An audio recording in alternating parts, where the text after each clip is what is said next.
वैसे एग्जैक्ट सन तो मुझे याद नहीं आ रहा है। संभवतः माननीय मोदी जी भारतीय जनता पार्टी के राष्ट्रीय सचिव थे और उस दौरान मैं भारतीय जनता युवा मोर्चे का अध्यक्ष हुआ करता था। तो मैं किसी काम से मिलने के लिए अशोका रोड में माननीय कुशाभाऊ ठाकरे जी से मिलने गया था। और जब मैं निकल रहा था तो कुछ क्षण के लिए माननीय मोदी जी से मेरा तारतम्य हुआ। कहाँ रहते हो, क्या करते हो, क्या दायित्व है? अच्छा, उत्तर प्रदेश के युवा मोर्चे के अध्यक्ष हो, कैसे करते हो? तो दौरा कैसे करता था, कहाँ जाता था, कैसे बोलता था। संक्षिप्त साहब मैं समझता हूँ कि 5-7 मिनट में उन्होंने कुछ एक दो शब्द बोले थे कि आप दौरे पे जाते हो तो दौरे में पहले तैयारी करके जाया करो कि मुझे बोलना क्या है, बुलेट पॉइंट्स बना लिया करो। और दूसरी चीज, हमेशा प्रेस में जो बोलना हो वो पहले से आप पर डिसाइडेड होना चाहिए। और तीसरी चीज उनके मुंह से निकली थी कि जहां आप जा रहे हैं तो पुराने कार्यकर्ताओं से आप का संबंध या उनसे मेलजोल या उनसे आपके बातचीत जरूर हो जिस जिले में आप जाओ। और वो खड़े खड़े बोल रहे थे, 5 मिनट में 6 मिनट रहा होगा, वो गए। मैंने उनके जाने के बाद किसी से पूछा कि तो उनका कि ये श्री नरेंद्र मोदी जी हैं और राष्ट्रीय सचिव हैं। बाद में वो राष्ट्रीय महामंत्री संगठन बने और राष्ट्रीय महामंत्री संगठन बनने के बाद फिर से मेरी एक उनसे भेंट हुआ। वो लखनऊ किसी और कार्यक्रम से आए थे और मैं संभवतः तीसरी बार भारतीय जनता युवा मोर्चा का अध्यक्ष बना था और उनका 2-3 दिन का प्रवास था। तो कुछ मुस्लिम बंधु वहां पर खड़े थे तो मेरा परिचय फिर से रिपीटेशन होने लगा। कुछ पार्टी के वरिष्ठ लोगों ने मेरा उनसे परिचय कराया। संभवतः श्री महेश दत्त शर्मा जी थे, वो कोषाध्यक्ष हुआ करते थे पार्टी के। तो उन्होंने जब कहा, उनका हाँ मुझे पता है युवा मोर्चे का अध्यक्ष है, तो मैं महेश जी से परिचय करा रहा था कुछ मुस्लिम कार्यकर्ताओं का।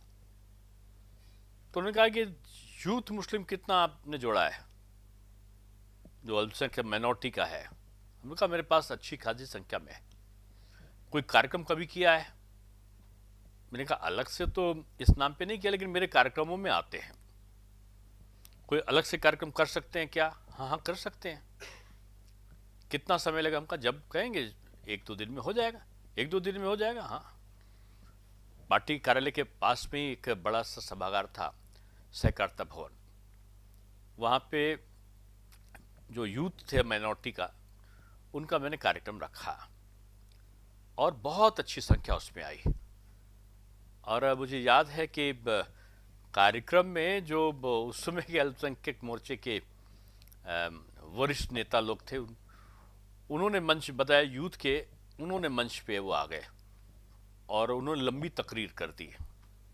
जो भाषण था, मुझे कुछ समय के लिए बोलने को मिला। तो मैंने उनकी बातों को रखा कि किस प्रकार से उनको एजुकेशन में जाना चाहिए।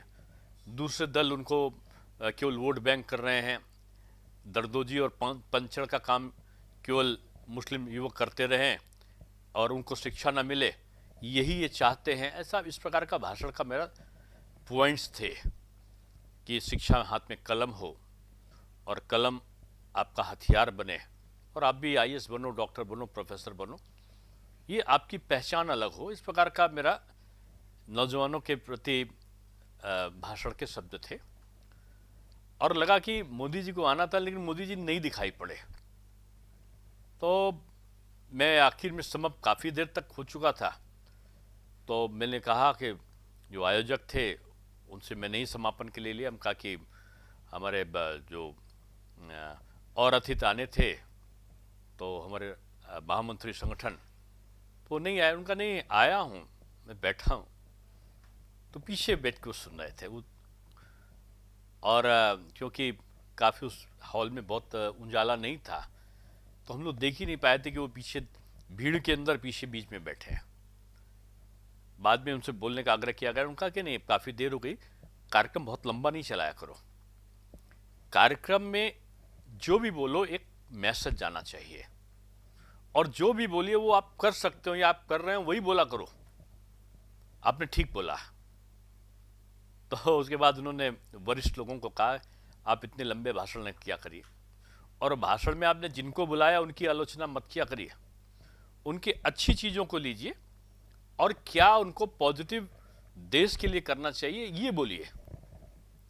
तो एक तरीके के उन्होंने नसीहत दी दूसरों को और हम लोगों को प्रोत्साहन दिया। ये पहला उनका इंटरेक्शन मेरा कार्यक्रमों के निमित्त था।